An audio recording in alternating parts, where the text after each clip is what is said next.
অনেক তত্ত্ব উপাত্তর সাথে জিনের সম্পর্ক আছে। এটা আবার কেমন কথা? এটাও কোরআনেই আছে যে দুনিয়াতে যে ব্যক্তি শয়তান মানুষ শয়তান, তার সাথে জিন শয়তানের যোগাযোগ থাকে। বিশ্বাস করেন না? দুনিয়াতে যে ব্যক্তি মানুষ শয়তান, তার সাথে জিন শয়তানের যোগাযোগ থাকে। একটা হাদিসে এমনও পড়েছিলাম আমরা স্টুডেন্ট লাইফে, আল্লাহ রাব্বুল আলামিন যখন কোনো আদেশ নাজিল করেন তখন ফেরেশতারা সেটা নিয়ে ডিসকাস করতে থাকেন আসমানে, এবং জিন জাতি প্রথম আসমানের কিনারা পর্যন্ত পৌঁছে যায় এবং সেখানে গিয়ে কানে শ্রবণ করার চেষ্টা করে কি নিয়ে আলোচনা করা হচ্ছে।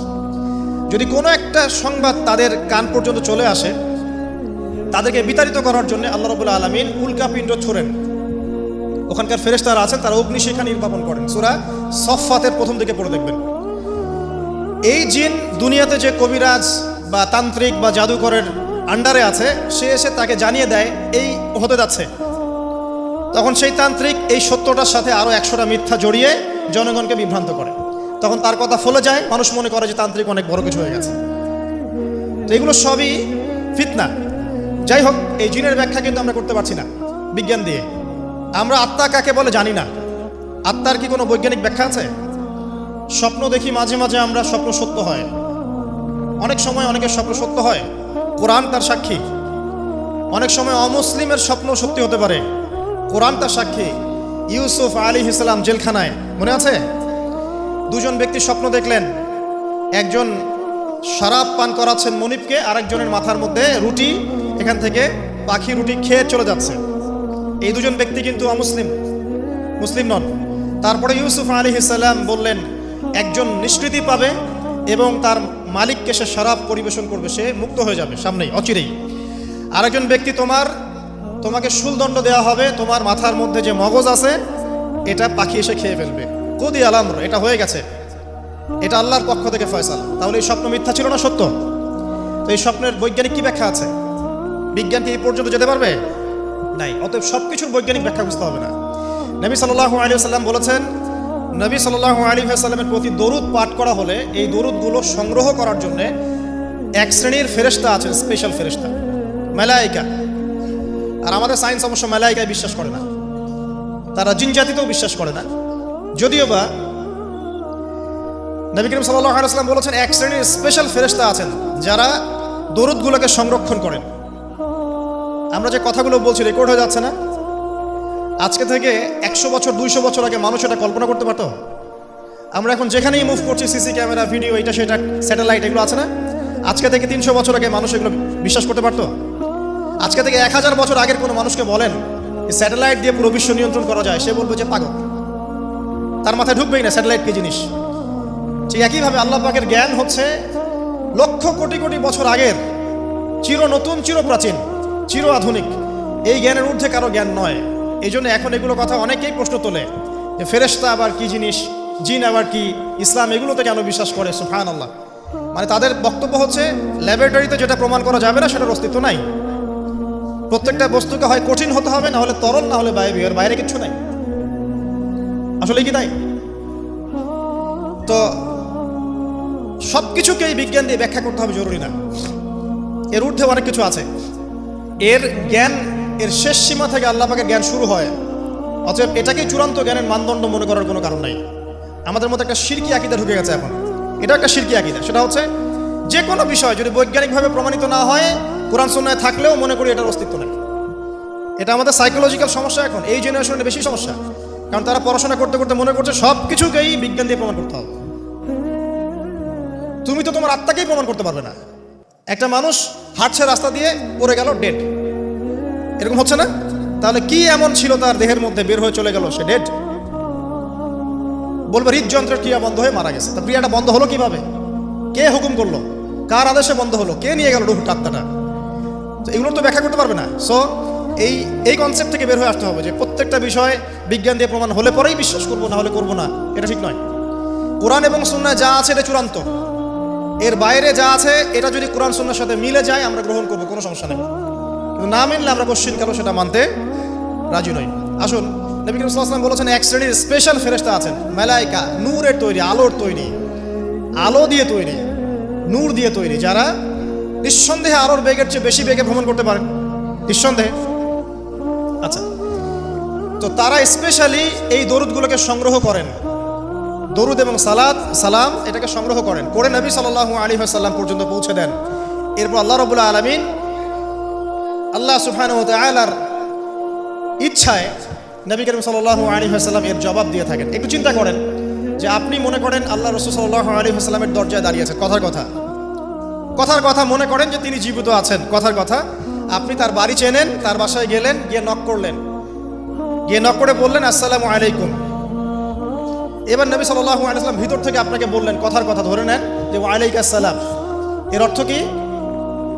ওয়ালাইকুম আসসালাম অর্থ কি? আপনার উপরেও শান্তি বর্ষিত হোক।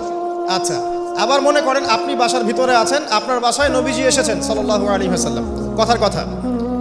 এবার তিনি আপনার দরজায় নক করছেন, নক করে বলছেন আসসালামু আলাইক, তোমার উপর শান্তি বর্ষিত হোক। তো নবী সাল্লাল্লাহু আলাইহি ওয়াসাল্লামের এই যে দোয়া, তোমার উপরে শান্তি বর্ষিত হোক, এটা যে যত বেশি পাবে তার জীবনটা তত সুন্দর হবে না? অতএব যে ব্যক্তি যত বেশি দরুদ পাঠ করবে, যত বেশি সালাত প্রদান করবে নবী সাল্লাল্লাহু আলাইহি ওয়াসাল্লামকে, ইনশাআল্লাহ তাআলা সে সচ্ছল হবে, টেনশন ফ্রি থাকবে, সুখে শান্তিতে পৃথিবীতে বসবাস করবে ইনশাআল্লাহ।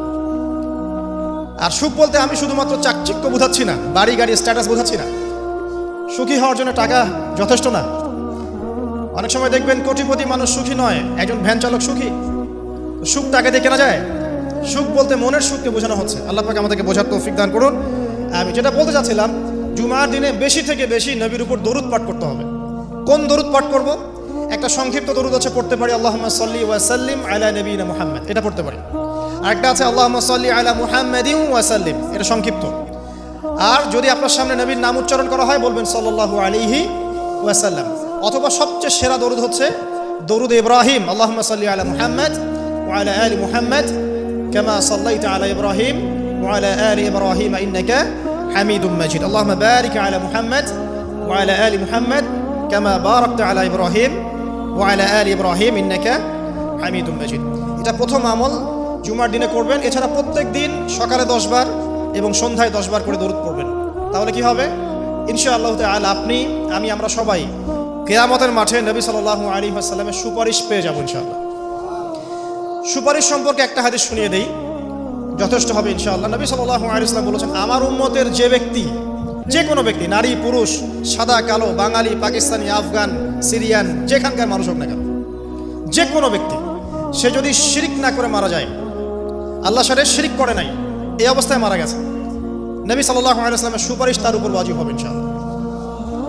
ইনশাআল্লাহ সে জান্নাতে যাবে যদি শিরিক না করে মারা যায়। অন্য যে কোনো পাপ আল্লাহ যাকে ইচ্ছা মাফ করতে পারে। আল্লাহ পাক আমাদেরকে শিরিক মুক্ত আমল করার তৌফিক ইনায়াত করুন, আমিন। জুমার দিনের দ্বিতীয় আমল হচ্ছে আপনাকে সূরা কাহফ তেলাওয়াত করতে হবে। এটা খুবই ইম্পর্টেন্ট একটা আমল। জুমার দিনে সূরা কাহফ অবশ্যই তেলাওয়াত করবেন। যদি পুরোটা তেলাওয়াত করতে নাও পারেন, কমপক্ষে প্রথম 10 আয়াত, শেষের 10 আয়াত তেলাওয়াত করবেন। ফজিলত, আল্লাহ রাব্বুল আলামিন আপনাকে মাসিহুদ দাজ্জালের ফিতনা থেকেও বাঁচাবেন ইনশাআল্লাহ। আর এখন আমরা দাজ্জালের ফিতনা যুগেই বাস করছি, কোনো সন্দেহ নাই। প্রতিটা সেক্টরেই ফিতনা আছে, প্রতিটা সেক্টর। এই যুগে বসবাস করে যে ব্যক্তি মনে করে যে আমি ফিতনামুক্ত একটা পরিবেশে বসবাস করছি, এর চেয়ে অন্ধ ব্যক্তি পৃথিবীতে আর কেউ নাই। আপনি আল্লাহর নূর দিয়ে দেখেন, আপনি দেখবেন প্রতিটা সেক্টরেই ফিতনা, প্রতিটা সেক্টর। হোক সেটা কালচার, হোক সেটা এডুকেশন, হোক সেটা ইকোনমি, পলিটিক্স, ওয়ার্ল্ড অ্যাফেয়ার্স, পরিবার, যে কোনো জায়গায় দেখবেন ফিতনা, প্রত্যেকটা জায়গায় ফিতনা। তো এই ফিতনার যুগে বসবাস করে যদি আমরা নিরাপদ থাকতে চাই, তাহলে সূরা কাহফ তেলাওয়াত করতে হবে, কমপক্ষে প্রথম 10 আয়াত এবং শেষ 10 আয়াত। আল্লাহ পাক তৌফিক ইনায়াত করুন, আমিন। আরেকটা আমল বলবো জুমার দিনে, সেটা হলো জুমার দিনে বেশি বেশি দোয়া করবেন আল্লাহর কাছে, কারণ এই দিনে 2টা সময় আছে, এই সময় দোয়া কবুল হয়ে যাবে ইনশাআল্লাহ তাআলা। আরেকটা আমল বলতে চাই, যদিও সেটার সময় আপনাদের আজকে চলে গেছে, সেটা হলো জুমার দিনে যে ব্যক্তি সকাল সকাল গোসল করে, আমি আরেকদিন খুতবায় বলেছিলাম, সকাল সকাল গোসল করে, আর্লি মর্নিং মসজিদে চলে আসে, আতর সুগন্ধি ব্যবহার করে, উত্তম কাপড় পরে, সবচেয়ে সেরা কাপড়টা পরে। মসজিদে আসার সময় আমরা দেখি যে সবচেয়ে নর্মাল কাপড়টা পরে আসি, এটা ঠিক নয়। আমরা এখানে আল্লাহর সাথে সাক্ষাৎ করতে এসেছি। আপনাকে যদি আপনার গার্লফ্রেন্ড এখনই ডাকে কফি হাউসে, আপনি সবচেয়ে সেরা পোশাকটা পরে যাবেন, তাই না ভাই? তার মানে যাওয়ার অভ্যাস আছে। বা কোনো বিশেষ ব্যক্তি যদি আপনাকে ডাকে, এমপি হোক, মন্ত্রী হোক, বা কোনো ব্যারিস্টার, কোনো স্যার, কোনো জজ, আপনাকে একটা কনভারসেশনের জন্য ডাকলো, আপনি সবচেয়ে সেরা পোশাকটা পরে যাবেন, তাই না? আপনার সামর্থ্য অনুযায়ী সবচেয়ে সেরা পোশাক পরতে হয় মসজিদে আসার সময়। খুযু যিনাতাকুম ইনদা কুল্লি মাসজিদ, আল্লাহ পাক বলেছেন প্রত্যেকবার যখন মসজিদে আসবে তখন সেরা পোশাকটা পরে আসবে। জুমার দিনে সবচেয়ে উত্তম পোশাক পরে আসবেন। আসার পর সকাল সকাল গোসল করে সুগন্ধি ব্যবহার করে পায়ে হেঁটে যে ব্যক্তি আসে এবং ইমামের এই যে কাছাকাছি বসে, ইমামের কাছাকাছি বসার পরে খুতবা মনোযোগের সাথে শ্রবণ করে এবং খুতবার মাঝখানে কোনো কথা বলে না, কাউকে ডিস্টার্ব করে না।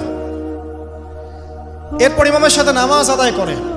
এই ব্যক্তির আমল নামায় যে নেকি লেখা হবে, নবীজি বলছেন সে যে প্রত্যেক পদক্ষেপ ফেলে এখানে এসেছে তার বিনিময়ে, একটা পদক্ষেপের বিনিময়ে 1 বছরের নফল রোজা আর 1 বছরের নফল তাহাজ্জুদের নেকি তার আমল নামায় রেখে দেওয়া হবে ইনশাআল্লাহ। এই কাজগুলো আমরা জুমার দিন খুব সহজেই করতে পারি। আল্লাহ পাক আমাদের জুমাকে মূল্যায়ন করার তৌফিক দান করুন। আর দেখবেন আমরা জুমাটাকে উপলব্ধি করি কিভাবে, এনজয় করি কিভাবে। এই দিনে বিয়ের অনুষ্ঠান, এই দিনে পার্টি, এই দিনে ডিজে, এই দিনে অমুক, এই দিনে সাউন্ড বক্স বাজতেছে, এই দিনে পিকনিক, এই দিনে বনভোজন। জুমার দিনের ফজিলতটা যে অনেক বেশি, এটা শয়তান আপনাকে দুনিয়ার চাকচিক্য দিয়ে ভুলিয়ে দিয়েছে। দুনিয়ার চাকচিক্য দিয়ে শয়তান আপনাকে জুমার ফজিলতটা ভুলিয়ে দিয়েছে। মনে রাখবেন যত কাজ জুমার দিনের বাইরে। জুমার দিনটা হচ্ছে আমাদের সংস্কৃতি, ইবাদত করার সংস্কৃতি। একটা কথা মনে পড়লো, বলে ফেলি যে একটা বিষয় মাথায় ঘুরপাক খেত সবসময় ছোটবেলা থেকে, যে আল্লাহ পাক ইসলাম কেন নাজিল করলেন, মানে ইসলাম আমাদেরকে দিয়েছেন কেন আল্লাহ রাব্বুল আলামিন। আমরা জানি এটা কমপ্লিট কোড অফ লাইফ, সব বিষয়ের সমাধান আছে, এভরিথিং ইজ অলরাইট, কিন্তু একটা মনের শান্তি পাওয়ার মতো উত্তর পাচ্ছিলাম না। উত্তরটা আমরা এই বয়সে এসে বুঝতে পারছি, সেটা হচ্ছে আল্লাহ পাক আমাদেরকে দ্বীন ইসলাম দিয়েছেন কি জন্য জানেন? যাতে আমরা জীবনটাকে উপভোগ করতে পারি। জানেন, যাতে করে আমরা জীবনটাকে উপভোগ করতে পারি এবং জীবনটা উপভোগ করে পরকালেও জান্নাত পেতে পারি। এখানকার প্রত্যেকটা হেদায়েত যেটা আল্লাহ দিয়েছেন ইসলামে, প্রত্যেকটা উপভোগ্য। দেখবেন আপনি ইসলামী পরিবার গড়েন, পরিবারটা আপনার সুকুন শান্তির জায়গা হবে। ইসলামী সমাজ গড়েন, সমাজটা শান্তির হবে। ইসলামী অর্থনীতি মেনে চলেন, দেখবেন আপনি ইকোনমিক লাইফে ভালো আছেন। ইসলামিক পোশাক পরেন, আপনি হ্যান্ডসাম থাকবেন। নবীর মতো ঘুমান, আপনার শরীর ভালো থাকবে। তার মতো খান, শরীর ভালো থাকবে। প্রতিটা বিষয় দেখবেন লাইফকে এনজয় করার জন্য দেওয়া হয়েছে। ইসলামের বাইরে গেলেই এমন কিছু আমাদের মধ্যে ঢুকে যাবে যেটা আমাদের দুনিয়াও ক্ষতি করবে, পরকালকেও নষ্ট করবে। আল্লাহ পাক আমাদের হেফাজত করুন, আমিন।